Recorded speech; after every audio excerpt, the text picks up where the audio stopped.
Ça enregistre. On est parti. Alors, aujourd'hui, on va voir une grande question concernant les Gilgulim, puisque c'est la même Neshama qui revient dans plusieurs corps. Donc la question se pose, quand il y aura la résurrection des morts, dans quel corps la Neshama va-t-elle redescendre? Et à quel âge? Dans quel corps? Dans le corps originel dans lequel elle était la première fois, ou alors dans les corps qui sont venus réparer la Neshama par la suite. Alors, comment ça s'articule? Alors on nous dit que on a vu ça au début, que les membres d'Adam Arishon correspondaient, ils étaient animés de Neshamot. Tous les membres d'Adam Arishon correspondaient à une Neshama. Chaque membre correspondant à ce qu'on appelle un Shoresh, une Neshama originale. Originelle.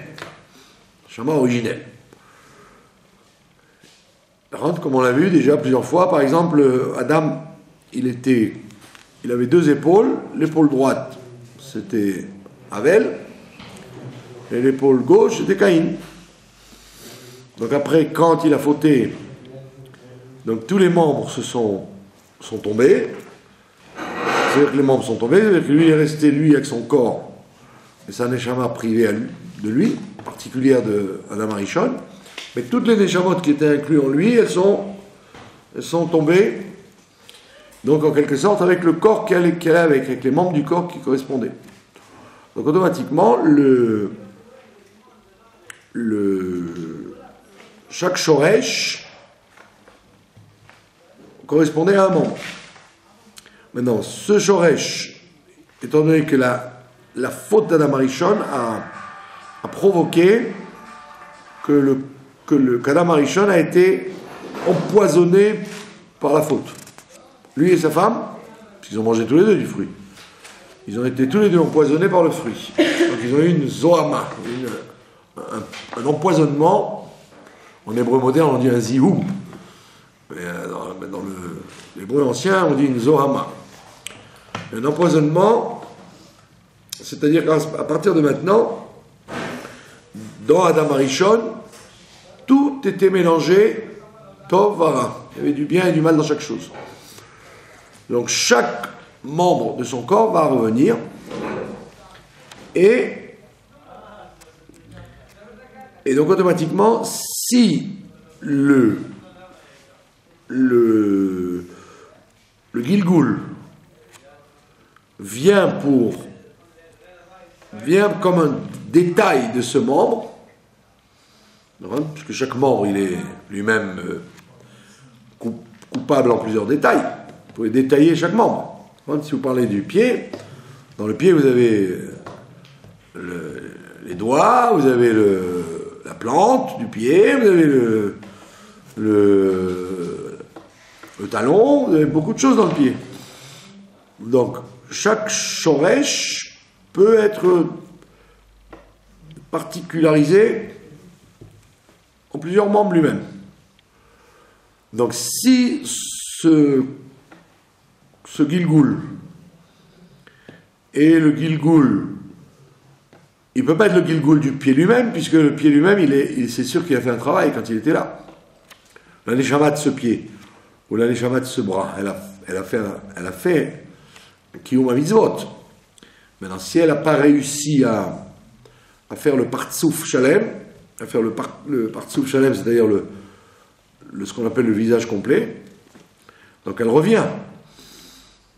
Mais au niveau de ce qui correspond au corps, il se peut très bien qu'il y a une partie du corps de ce membre-là qui n'a pas été réparée. Donc quand la neshama revient, pas elle-même, mais le chélek de la neshama qui correspond au chélek du corps qui n'a pas été rectifié pour compléter le partsouf shalem, alors automatiquement, cette neshama, elle reviendra comme si on reconstituait le corps, il y aurait des tas de morceaux qui seraient les uns avec les autres, donc ça ne dérange pas qu'il y ait plusieurs corps en fonction des parties de la neshama. Donc à ce moment-là, c'est pas seulement la neshama originelle qui revient dans un corps, le corps qu'elle avait au début, c'est même la neshama qui est revenue en Gilgul qui revient dans le corps qu'elle a eu pour faire son Gilgul. Donc à ce moment-là, vous avez autant de corps que vous avez eu de Gilgulim. Donc là, tout le monde est content. Tout corps, toute neshama a eu son corps et tout corps retrouvera sa neshama. Donc à la Triyat Ametim, à ce moment-là, normalement, le corps revient avec sa neshama. Qu'elle a été obligée de réparer ou de compléter. Maintenant, il se peut, et c'est ça qui est le sujet de la question, il se peut qu'un corps ne revienne pas au moment de la résurrection. Alors, nous allons voir les différents cas où le corps ne revient pas avec l'âme au moment de la résurrection. Premier cas de figure, on l'a vu déjà la semaine d'avant, le cas où la neshama est partie à cause d'une colère. Si la personne s'est mise en colère très forte, donc on a dit qu'il se pouvait que dans la nuit, la neshama s'en aille à cause de cette colère, et donc il se peut qu'on lui mette à la place une neshama moins bonne, moins bien que ce qu'il avait au départ. Donc automatiquement, qu'est-ce qui va revenir avec un corps? C'est la neshama première qui va revenir avec le corps qui n'était pas abîmé par la colère. Mais la deuxième, c'est-à-dire la deuxième partie de sa vie à cette personne-là, elle est marquée avec une neshama qui n'est pas la sienne, puisqu'on lui a enlevé la sienne et on lui a mis une autre moins bien.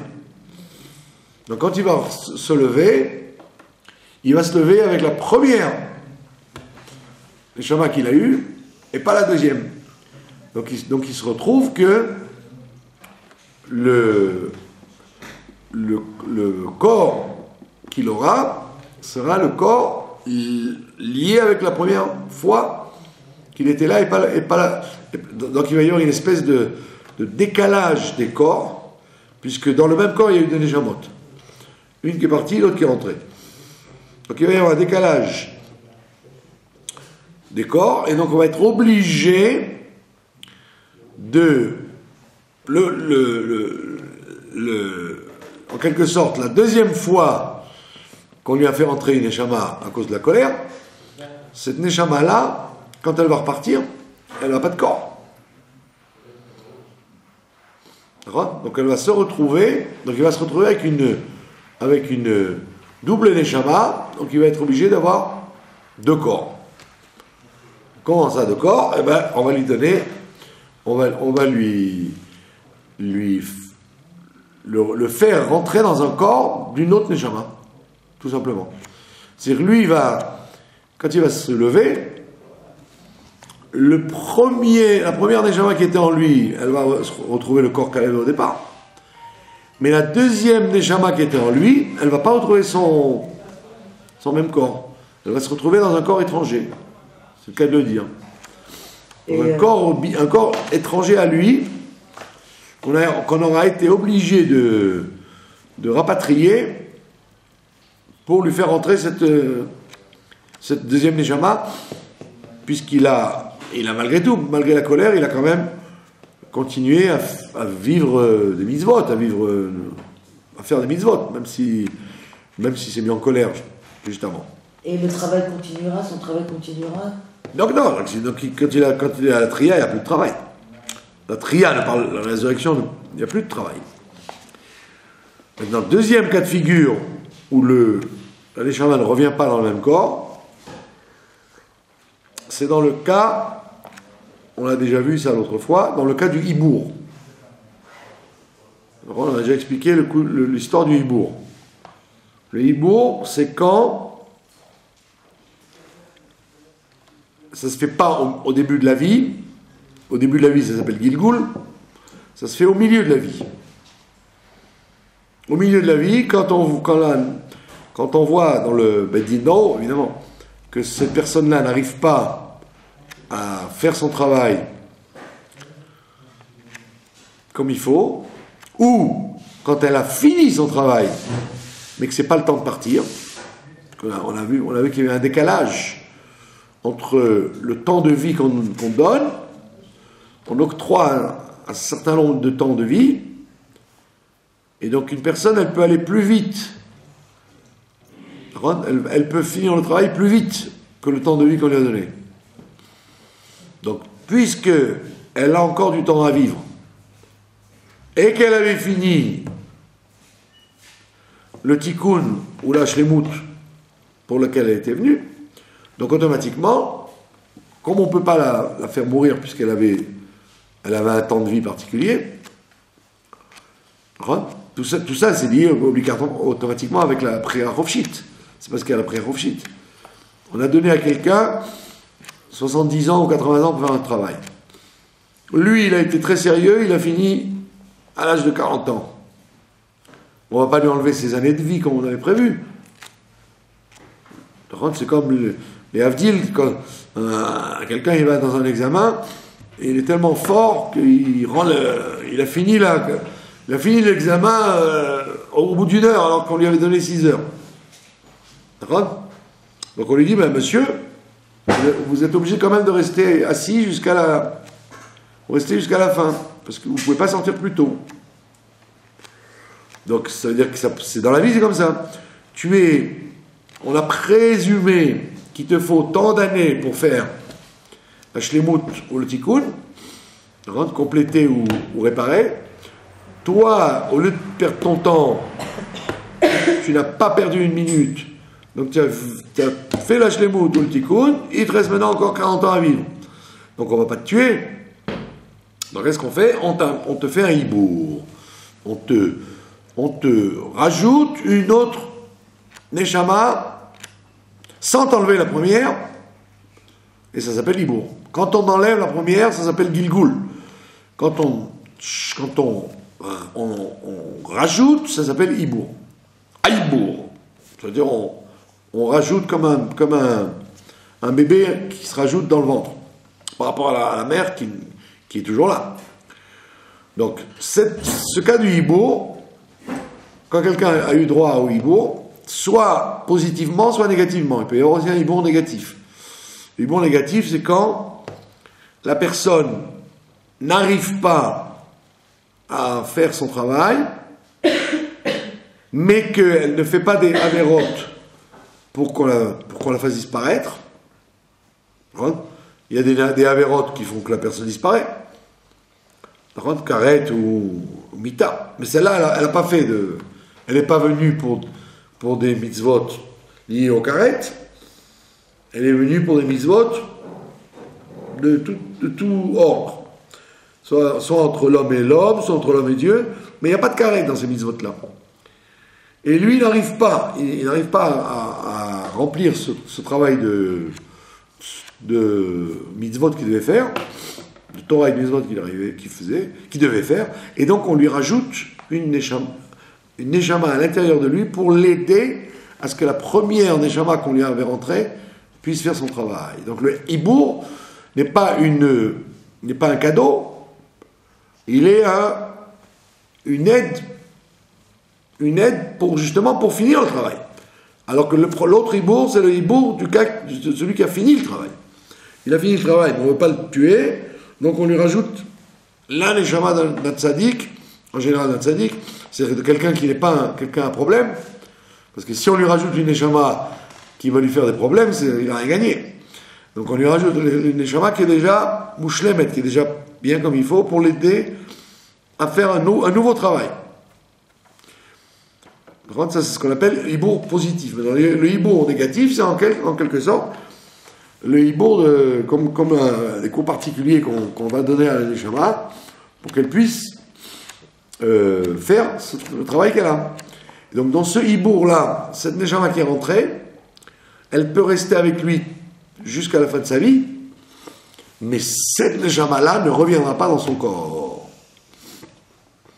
La neshama qui est rentrée dans le gouffre à cause du hibour ne revient pas dans le corps dans lequel elle était.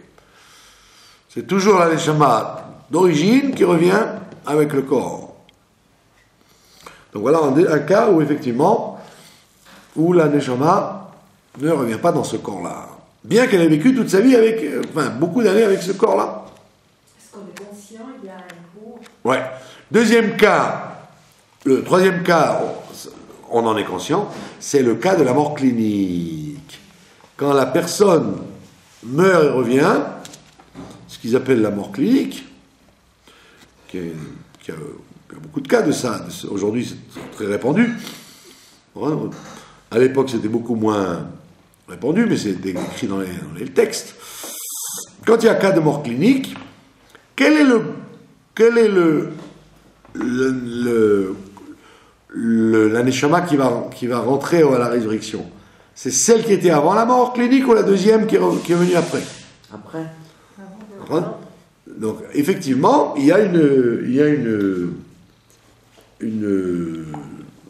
différenciation entre la neshama d'avant et la neshama d'après, et c'est pour ça que, à ce moment-là, on est obligé de choisir une des deux seulement va revenir dans le corps, pas les deux. Pourquoi? Parce que la mort clinique, elle était venue justement parce que cette première neshama n'arrivait pas à faire son travail. Donc on l'a fait partir et on l'a fait revenir. Quelquefois, c'est une autre qui est revenue, c'est pas elle. Donc c'est la deuxième qui va revenir en Gilgul et pas la première.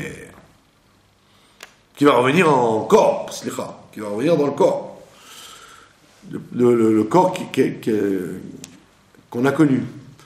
C'est-à-dire quand il va tout ça, on s'en rend pas compte parce qu'on n'a pas accès au rapport entre corps et âme.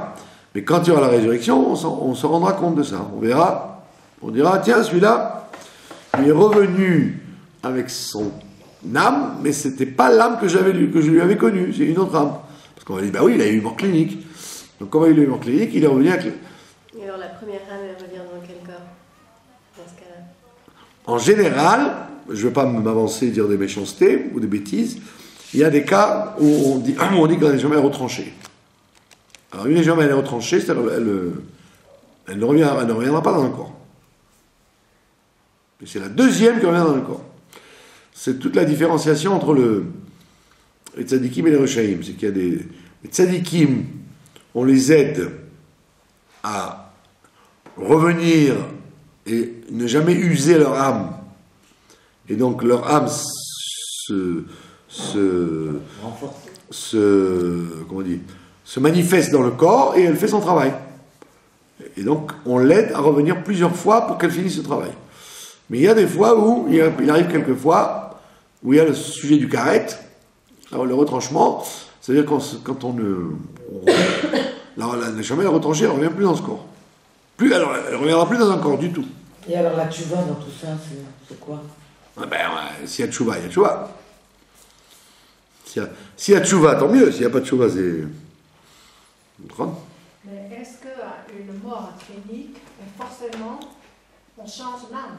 Ouais, théoriquement, oui. Théoriquement. Théoriquement, oui, on renforce la nouvelle neshama qui vient par la... Mais l'autre est parti. Très souvent, c'est comme ça, oui. Ah. Très souvent, c'est une autre qui est partie et une autre qui est revenue. C'est pour ça Des fois, ils sont que complètement changés, c'est vrai, en plus. Avec les patients, des fois, ils sont complètement... Les personnes qui reviennent en clinique, en général, c'est des gens, on voit qu'ils n'ont rien à voir avec ce qu'ils étaient avant, quoi. c'est pour ça que beaucoup font tchouva après, mort clinique. C'est à cause de ça qu'ils font tchouva, c'est parce qu'on ne les fait revenir que parce qu'ils s'engagent à ne pas refaire les erreurs qu'ils ont faites dans la première fois, quoi. Quand mon mari a eu une mort clinique, il était dans le coma 4 jours. Alors c'est quoi? Votre mari avait une mort clinique. Mais est-ce que le coma, c'est Ça s'appelle le une mort mort clinique. Il était dans le coma 4 jours. Non, c'est pas forcément. clinique? Le coma, c'est pas le mort clinique. Non, ça Je peut sais être. pas, alors. Le coma, il en parle ici, il dit que c'est... il dit, ça marche comme ça. Il dit que quelqu'un peut être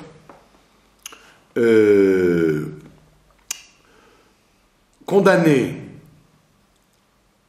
à partir, mais où la tfila d'un tzaddik particulier le laisse ici, d'accord ? Soit en général c'est un tzaddik qui a prié pour que il revienne, ou alors il revient mais complètement déformé. Alors quand il revient normalement, c'est un tzaddik qui a prié pour lui. Tzaddik Gamo Shitpalel Be'ad Shechye, qui a prié pour qu'il vive. Là c'est pas une mort clinique, non. C'est quoi une mort clinique? Une mort clinique, c'est quand tout est arrêté.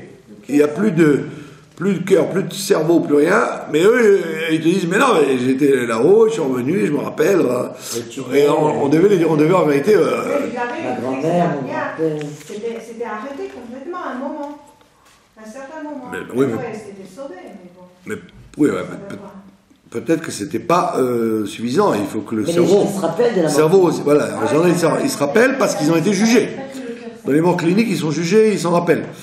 Maintenant, il dit, soit la personne on a prié pour elle, donc ça veut dire que c'est reporté, c'est pas du tout, ça n'a pas été tranché.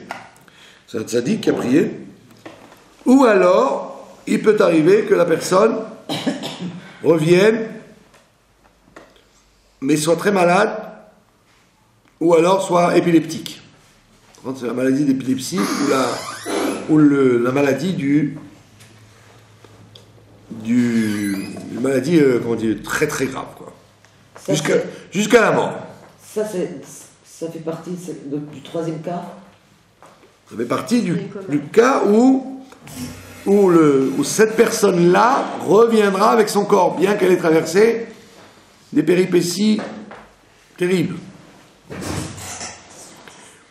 Maintenant, dans quel cas on ne revient pas dans son corps? Donc dans le cas du coma, donc on revient dans son corps, puisque le tzaddik a prié, donc la personne est revenue avec son corps, et elle va continuer son travail, qu'on avait voulu interrompre. Soit elle va revenir avec une maladie très douloureuse, ou alors la fameuse épilepsie très grave. Maintenant, troisième, il y a un cas plus grave, c'est le cas où la neshama ne reviendra pas dans le corps. C'est le cas où il y a des difformités énormes. Par exemple, quelqu'un, ça s'appelle à ce moment-là un nitzot de neshama, ça s'appelle pas un shor, ça s'appelle pas une neshama, ça s'appelle un nitzot. Il avait une seule mitzvah à faire, qu'il n'avait jamais faite. Donc on n'allait pas gaspiller un corps normal pour faire cette chose-là. Donc on l'a fait venir dans comme ça n'était qu'un nitzot, avec une mitzvah particulière, donc on l'a fait venir dans un corps particulier, donc soit c'est quelqu'un qui est dispensé de mitzvot, un sourd-muet, ou quelqu'un qui est difforme, ou quelque chose de très embêtant, très vilain. Et donc à ce moment-là, cette personne-là, quand elle a fait la mitzvah unique pour laquelle elle devait revenir, elle ne reviendra pas dans un corps. Cette neshama qui était dans ce corps-là reviendra rentre dans le gouffre originel qui n'avait pas fait la mitzvah la première fois. Vous suivez? C'est-à-dire que puisque la neshama dans le gouffre, dans une génération d'avant, il lui manquait une mitzvah particulière, donc on fait redescendre cette neshama dans un gouffre curieux, et donc quand ce nitzot, cette étincelle a fait le travail qui lui manquait, elle remonte donc au Gan Eden puisqu'elle a fini, et elle ne reviendra pas dans ce corps qu'elle avait cette dernière fois, elle reviendra qu'avec le corps de la première neshama dans laquelle elle était, qui sera à ce moment-là complet, quoi. Le corps sera complet puisqu'il a délégué une partie, une étincelle à lui, à elle, la neshama et le gouffre, ils ont délégué une étincelle, l'étincelle a fait le travail, donc elle va être réintégrée au premier corps, et d'ailleurs elle s'en rendra compte, c'est-à-dire que quand la personne va revenir, elle va savoir qu'elle avait été dans un autre corps à un moment. Mais ce corps-là ne revient plus, lui. D'accord ? Comme ce que vous disiez sur le bébé qui devait faire juste... Voilà, le bébé qui devait faire juste la Brit Mila, dans l'histoire qu'on a racontée. Donc probablement, ce bébé ne lui reviendra pas en tant que gouffre, puisqu'il était uniquement la réparation d'une autre personne qui n'avait pas fait la Brit Mila. Il y a un autre cas aussi, pour lequel il n'y a pas le corps ne revient pas avec l'âme. Bon, ça c'est déjà très connu, c'est le Ramban qui amène ça dans Sha'ar HaGmul, dans le livre du règlement de compte, il appelle ça le Sha'ar HaGmul. HaGmul, le livre des règlements de compte. Gemoul, ça veut dire... Vous dites ça à la fin de la Megillah d'Esther, quand vous dites qu'on a fait payer à Aman, on lui a réglé son compte.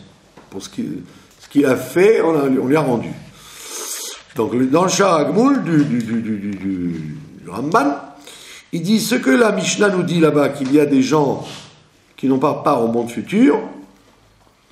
Alors, donc tous les grands Rechaïm, par exemple, il dit qu'ils n'ont pas part au monde futur, alors donc tout le monde dit, ils n'ont pas part à la résurrection. Alors on répond oui, ils ont part à la résurrection, mais pas dans le corps qu'ils avaient. Mais leur neshama va être mitgalgelet, elle va rentrer dans le corps de plusieurs tzadikim, ou plusieurs personnes, qui l'auront réparé à travers eux, à travers ce que eux ont fait. Donc effectivement, ce sont des corps qui n'auront pas d'âme. Ce sont des âmes qui n'auront pas de corps, pardon. C'est les âmes de ces gens-là qui n'ont pas part au monde futur. Elles reviendront à la résurrection dans des corps de gens qui les ont réparés et qui prendront sur eux même le Khelek de la Neshama qu'elles ont abîmé. Donc c'est un cas particulier où il n'y a pas de résurrection de mort de ces corps, mais il y a éternité de l'âme, quand même. Les corps israéliens... Pardon ? Par les hippos, les tzadikim ont Non. le biais des hippos. Pas par le biais du hibou. Par exemple, je donne un exemple. Quand Elisha ben Abouya, qui s'appelait Acher, lui, est écrit dans la Gemara que pendant des siècles, sa tombe fumait. Il y avait du feu qui sortait de sa tombe. Et malgré les prières de Rabbi Meir, qui était son élève, il n'a pas pu faire éteindre le feu. Et les gens disent, qu'est-ce que c'est que comment du feu peut sortir comme ça On dit parce il brûlait dans le feu du Gehinnom. Et la Gemara, elle dit, c'est tellement important le Gan Eden, on veut tellement entrer dans le Gan Eden que ça vaut le coup de souffrir des centaines d'années dans le Gehinnom pour finir par avoir droit au Gan Eden. parce que de là on voit un grand enseignement, que c'est pas parce que quelqu'un est mort, d'accord, qu'il va au Gan Eden. Il peut être mort, mais avant d'aller au Gan Eden, il s'en passera des lunes. Donc, il n'est pas jugé Gan Eden, il est jugé Gilgulim, Gehinom et Gilgulim. C'est pour ça qu'on rajoute, on précise, quand quelqu'un est mort, s'il est au Gan Eden ou pas, parce que des fois on ne le sait pas. Alors, d'ailleurs, c'est pour ça que dans la Gemara qui parle de la disparition de Moshe, on dit Moshe est parti au Gan Eden. Bah, tu m'aurais dit, il est parti, c'est tout. Non, il est parti au Gan Eden. Ça veut dire que la plupart des gens qui partent, bah, c'est pas au Gan Eden. Ils partent, ça veut dire qu'ils sont jugés, mais ils vont pas au Gan Eden. Le Gan Eden, c'est une récompense. Comme ils n'ont pas fini, donc on leur dit pas de Gan Eden, mes chers enfants. Gehinom. Et même si Gehinom ne suffit pas, Gilgulim. Et donc la Neshama, elle peut tourner des siècles et des siècles avant d'aller dans le Gan Eden. Donc lui, Elisha et la Bouya, ça brûlait parce qu'on disait, comme il veut rentrer dans le Gan Eden avec toute la Torah qu'il avait, il est prêt à supporter le Gehinom. Maintenant est venu Rav Nachman, plusieurs siècles après cette histoire, et lui, les gens ont vu la tombe d'Elisha, et il n'y a plus de fumée. Et ils ont dit, voilà, et Rav Nachman, il dit, voilà, Rav Nachman, il dit, j'ai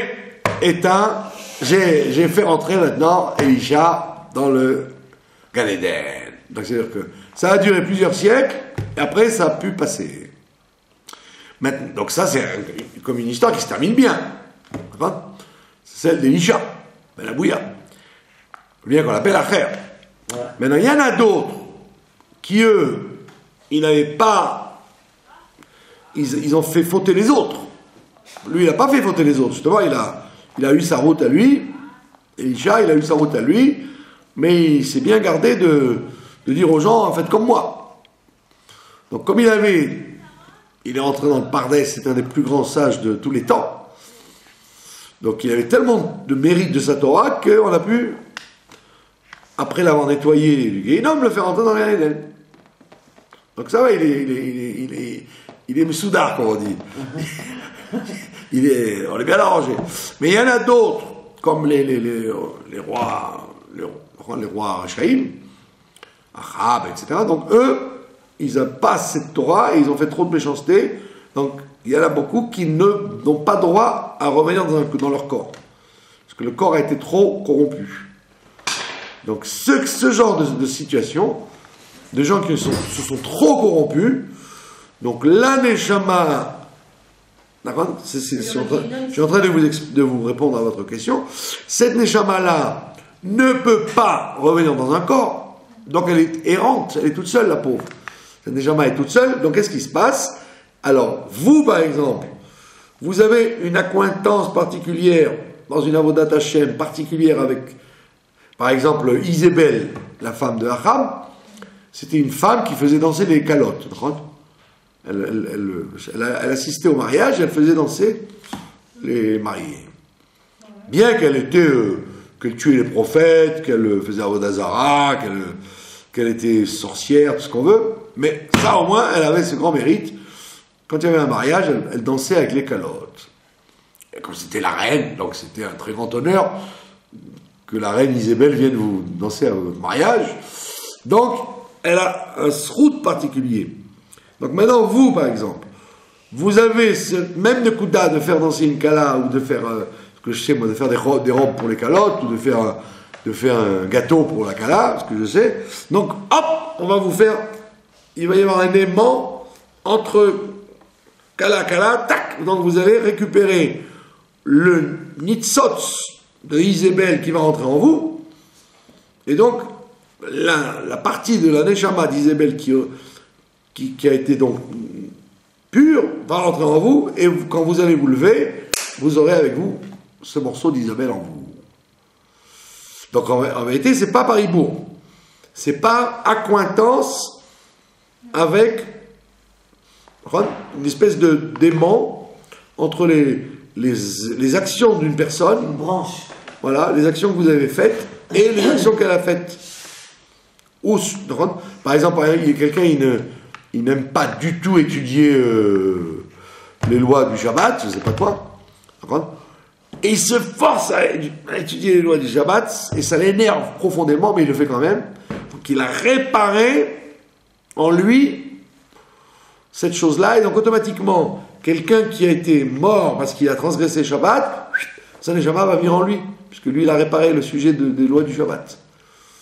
Donc cette personne-là ne va pas venir en Gilgul, ne va plus venir avec son corps, mais vous allez bénéficier de cette Neshama, et donc quand vous allez vous lever avec sa Neshama à lui aussi. Et quel rapport avec cette Neshama? Voilà, ça, ce rapport-là du Shabbat, par exemple. Le rapport de l'accointance qu'il y avait entre vos actions et ses actions à lui. On doit essayer de récupérer le maximum de Neshamot, quoi. Ah non, mais c'est automatique. C'est-à-dire qu'il y a bien quelqu'un dans le monde qui s'occupe de quelque chose de particulier, et donc ces Neshamot qui n'ont pas droit à la résurrection, hop, elles s'accrochent, c'est automatique, c'est un aimant. Ça, automatiquement, c'est telle tzaddik ou telle personne qui va récupérer, et donc cette Neshama qui ne peut pas revenir dans un corps, elle se découpe. Ça leur Voilà, elle se découpe en petits morceaux, et chaque morceau va chez la personne qui avait un rapport avec ça. Toutes les Neshamot. Bien que, et elle ne reviendra pas, elle ne va pas revenir en gouffre, elle reviendra rien que dans le gouffre des autres. Et toutes les Neshamot, Donc toutes les Neshamot vont revenir automatiquement, mais pas forcément dans leur gouffre, dans le gouffre d'un autre. Et elles auront conscience, bien sûr. C'est ça le Kol Israël Neshamot. C'est pas la Mavak.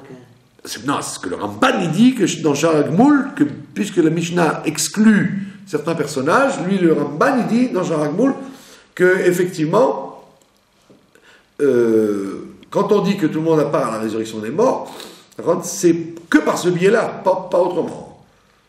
C'est que celles qui sont condamnées dans la Mishnah, ou la Gemara là-bas, elle vous dit non, mais non, compte pas là-dessus, ils ne reviendront pas, leur corps ne reviendra pas. Et le Ramban, il vous dit non, le corps ne reviendra pas, mais le Neshama, oui, par l'intermédiaire de le corps des autres, qui ont fait un travail qui est en rapport avec ce que ces gens étaient. C'est mieux que rien pour l'âme. C'est pas mieux que rien, c'est comme l'âme, elle est éternelle. Oui. Le corps, lui, ne l'est pas. Donc, pour qu'il le soit, il est fallu qu'il n'ait pas abîmé trop ce qu'il était. Donc là, Neshama, en général, elle revient. Il y a une adéquation entre le corps et l'âme, mais des fois, quand le corps a été trop corrompu, la Neshama ne peut plus revenir en lui, donc elle revient dans d'autres corps. Autre cas de figure d'âme qui ne revient pas dans un corps, c'est le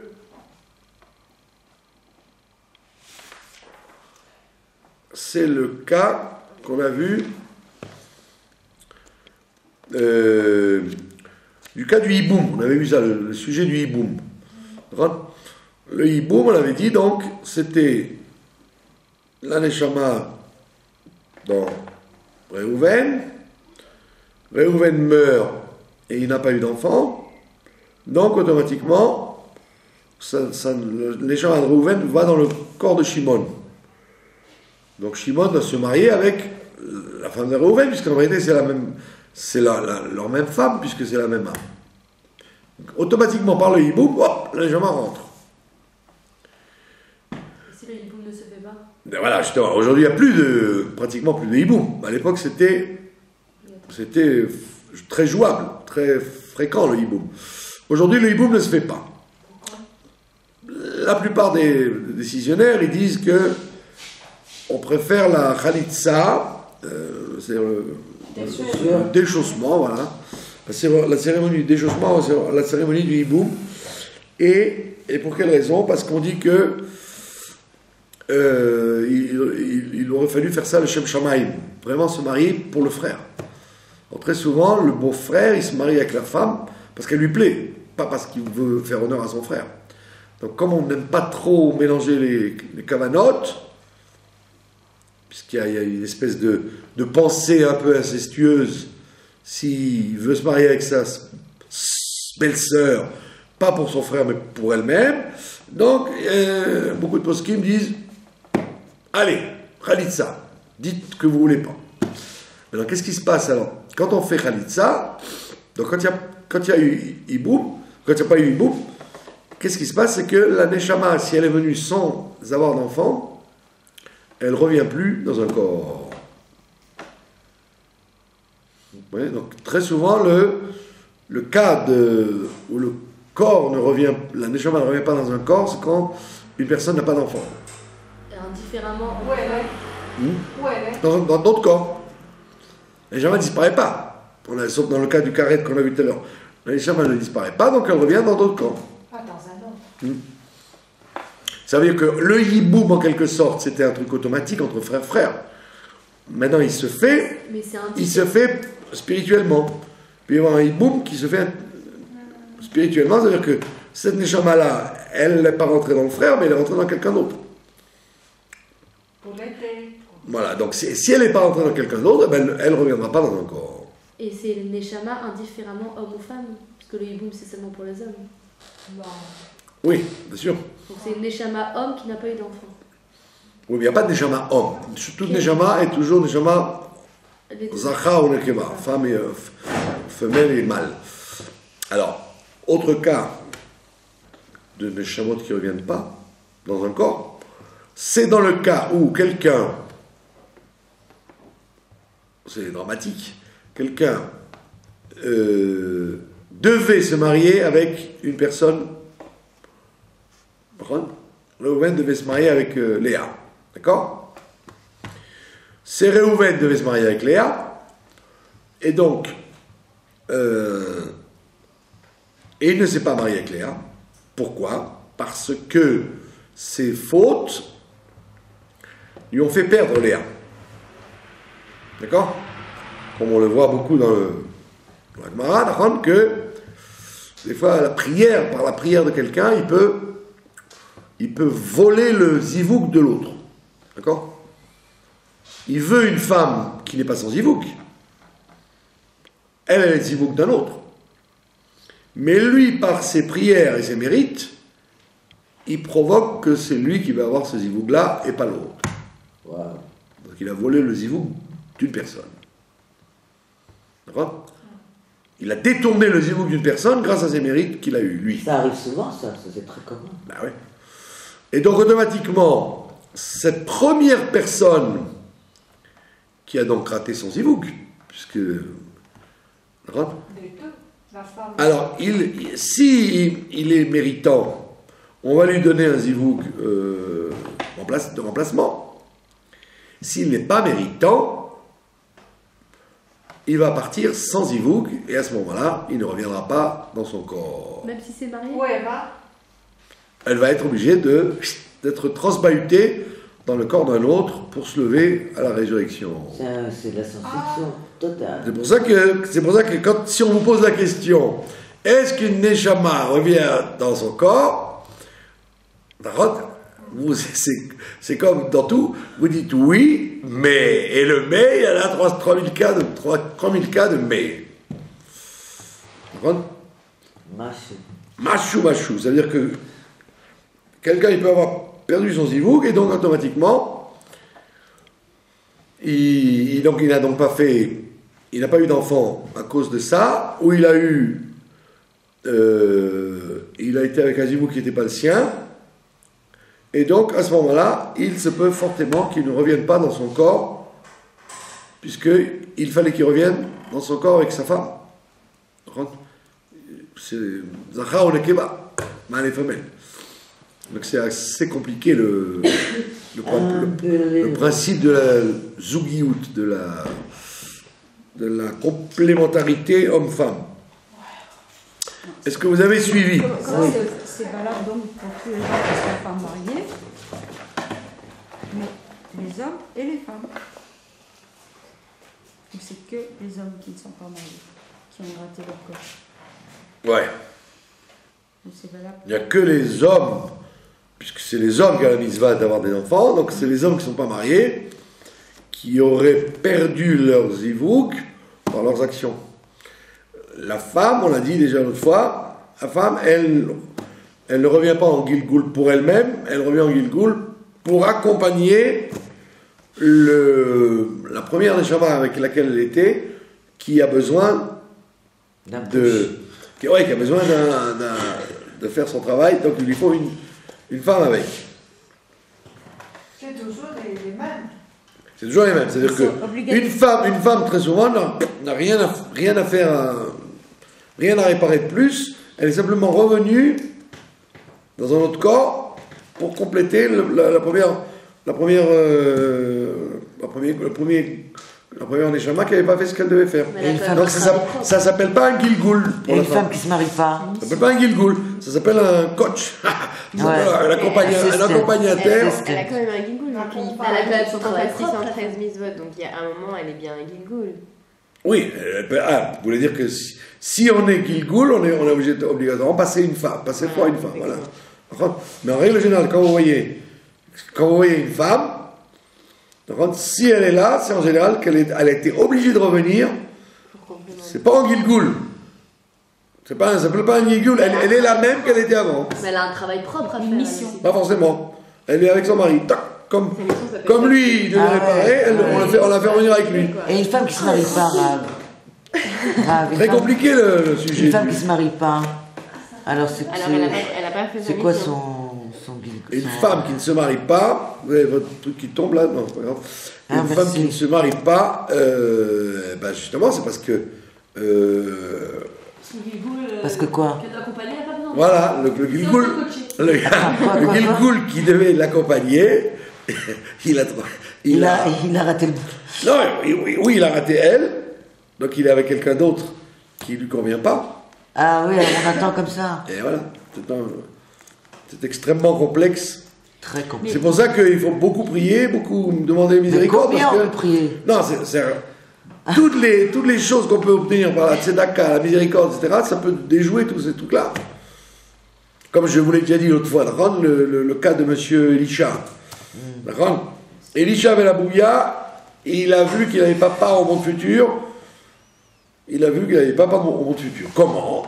Comme il est rentré dans le Pardès, donc il est arrivé dans le Beddin d'en haut, et il a entendu là-bas, puisqu'il était dégoûté de ce qu'il a vu, etc., il a dégringolé. Donc, quand il est rentré là-dedans, il a dit, il a entendu une voix qui disait « Chouvou banim shobavim, revenez à moi, enfants turbulents. Chouvou banim shobavim, revenez à moi, enfants turbulents, c'est-à-dire que tous les gens doivent faire tchouva, quoi. » Et la voix a continué, on disait « Sauf lui. » Donc quand il a entendu ça, il a dit, donc moi, on veut pas de moi, alors salut, ciao. Vous voulez pas de moi, tant pis. Alors qu'il aurait dû insister, il aurait dû dire, le Beddin d'en haut, Bakasha, mais moi je suis plus que le Beddin d'en haut, je tape sur la table et j'obtiens quand même le pardon. Il n'a pas insisté. Donc ça veut dire qu'en vérité, quand on insiste, on peut obtenir le débroussaillement, parce que c'est la nature des choses. Le Beddin, les Gilgoulim, c'est la nature des choses. C'est des calculs mathématiques de jugement. Vous avez fait telle bêtise, vous payez 100 shekels. Vous avez fait tel truc, condamné à mort. Il y a des barèmes, c'est la vie. Mais tu peux passer par-dessus la tête de la vie. Protection. Hein? Non, c'est pas protection du tout. C'est que tu peux obtenir d'ouvrir la porte, même si on te l'a fermée. En insistant. Si on prie pour quelqu'un, cette personne peut être aidée. Non, pour soi-même, on parle de soi-même. Il faut pas penser que tout ce qu'on dit là, c'est fermé, comme on dit. Ça y est, ça gourre. Il n'y a aucun dossier qui soit fermé pour tout le temps. Ron? Je voudrais l'écrire. Voilà. Est-ce que vous avez des questions? Vous dites Fascinant. une femme qui a une mission pour un Parlez homme. plus fort parce qu'on nous enregistre. Une femme a une mission pour un homme. Mais dans la mesure où elle ne se marie pas, ou est-ce ça peut être aussi pour quelqu'un d'autre, ou pour un enfant, ou pour une amie, ou quelqu'un d'autre que son mari. Une femme qui se marie pas. Vous voulez dire quoi, une femme qui ne se Est-ce marie qu'elle pas? est venue là pour accomplir une mission? Est-ce que ça peut être pour un autre personnage que pour un homme, que pour son mari? Ben, c'est évident que toute chose qui existe, c'est pour accomplir une mission. Même un agneau, même un poulet, même un pot de mayonnaise. Donc c'est évident qu'un être humain, il vient automatiquement pour accomplir une mission.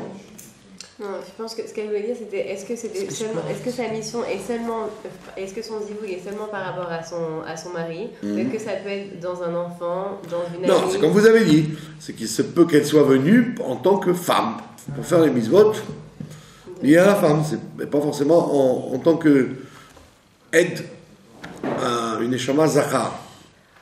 Non, ça veut dire que si par exemple une femme vient, je ne sais pas, pour aider une amie, est-ce que cette amie a quelque chose à voir avec son premier zivoug? Parce que vous dites automatiquement c'est une sorte du premier, du zivoug antérieur. Ouais. Est-ce que cette personne a quelque chose à voir avec ce zivoug antérieur, ou ça peut être quelqu'un de complètement indépendant? Automatiquement, ça n'a rien à voir avec ça. Non, bien sûr, c'est toujours avec quelque chose d'antérieur.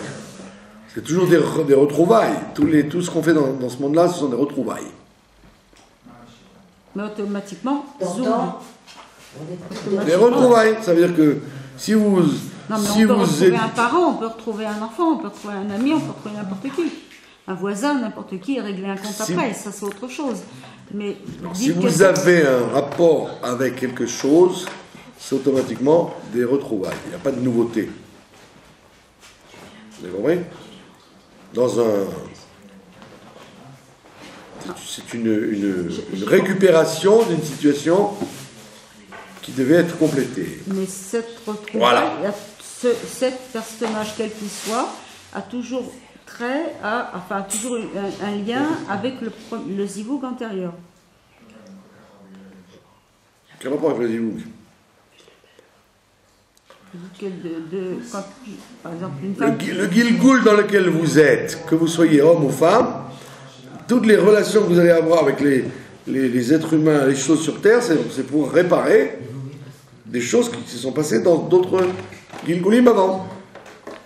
Voilà. Je vous remercie de votre attention.